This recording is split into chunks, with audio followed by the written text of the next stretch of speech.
Retinal prostheses with hard metal components are not compatible with traditional histological processes. Here, we describe techniques for assessing the health of the eye directly adjacent to a retinal implant secured epiretinally with a metal tack.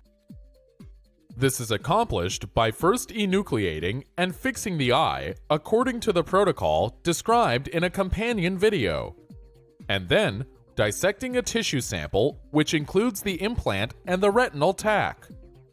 The second step is to progressively dehydrate the tissue sample and then embed it in an epoxy resin in the desired orientation using a two-step embedding process.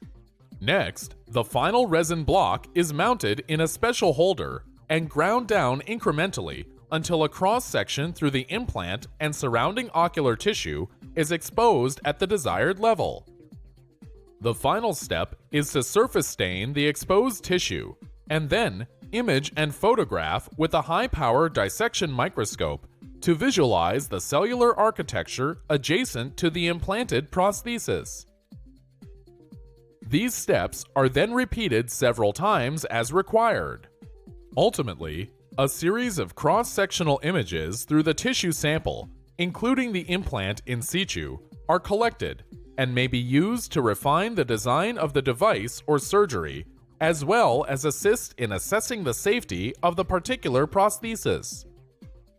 The main advantage of this technique over existing methods like traditional blade-based cutting histology is that hard implanted objects, including metallic components, can remain in situ during the procedure, allowing visualization of the implant tissue interface.